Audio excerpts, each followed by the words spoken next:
Welcome to 5 Questions with your classical educator.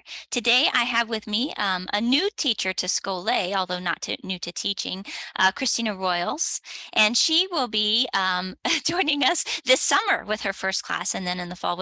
But I'm jumping ahead. We'll get to that in a minute.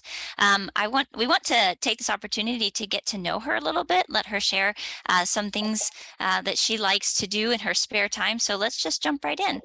Christina, welcome. Thank you. Thank you for having me. I'm happy to be here. Yes, you're welcome. Well, Sun is shining. It is a wonderful day. it is beautiful. It's beautiful here too. The sun is nice and bright. I love it. Who is your favorite author and why? I will preface this with an apology for being slightly nebulous. I don't have one favorite No, it's a author. terrible question. Terrible question. For me, what defines a great author would be somebody who can write different stories, but you always want to read that story because you know who wrote it. And there's a few that pop out. Judy Blume from my childhood, Of course. Roald Dahl. Yes. I would read anything written by either of those. And then a more recent author who's come about, Ruta Sepetys. And I think Oh, she's yes. Lithuanian. She writes some Yes. really great young adult historical fiction. Not typically a genre that I enjoy, but her stories are just fantastically woven, and you really Yes. connect with the characters. I read her for the first time this last summer. What did you Yes. read? I'm trying to remember as soon as you said her name, I was trying to remember. I think she's got 3 and I've read 2 of them.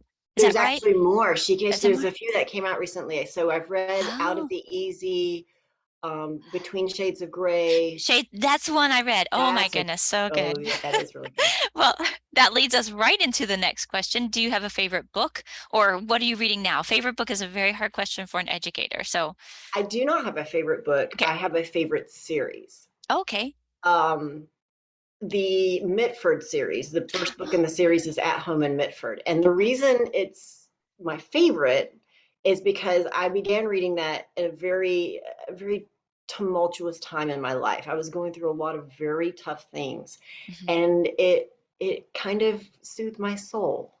It's It gave me pleasant. hope and humor, and I love the book so much that they have these. What's really cool about the stories is they're all these church gatherings, and they always talk about the food that the women is bringing. So you'll gain weight reading the books because you're like, I didn't want a coconut cream pie before I started reading today. Now why do I craving cake? I actually bought the cookbook as well based Oh, on the characters and their recipes and the stories.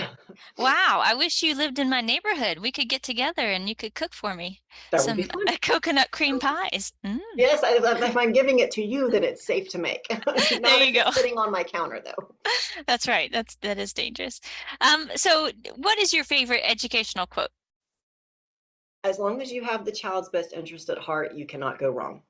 Very good. That's beautiful. Who said that? A mentor of mine in Oh, my early wonderful. days of teaching, and it's always This stuck with me. wonderful. That's beautiful. Okay, so what are some of your hobbies that you enjoy when you're not teaching? We, I say we, because I'm including my 2-year-old and my husband in that. Okay. We love to do things outdoors, Hmm. whether it's going to the park and just walking and talking and feeding the ducks. We like to go to multiple different types of playgrounds. I do have 2 older stepchildren, 7 and 9, and they'll join us. And anytime they're with us, I try to plan things that involve sunshine and fresh air and activities. So we went to a strawberry field and picked strawberries one weekend, and we go to fairs, and being outdoors with the family is my hobby. That's wonderful. Yeah, we enjoy that quite a bit as well. So last and most important, tell us about your class this summer and fall classes.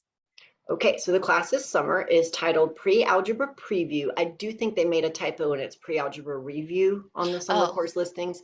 Either way, it could be a preview or it could be a review. It's designed so that if you want your child to advance and get a piece of enrichment that maybe challenges them with that basic foundational pre-algebra topics, order of operations, integer operations, one-step linear equations, then that's there for them for a little bit of summer learning that keeps the wheels greased, so to speak.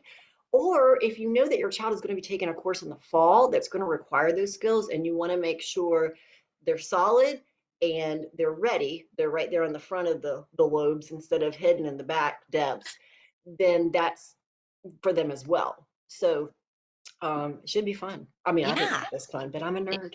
Yeah. No, it sounds fun. Sounds fun.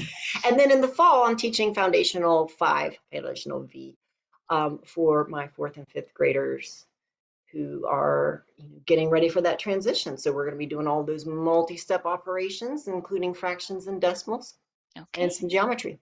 Okay, wonderful.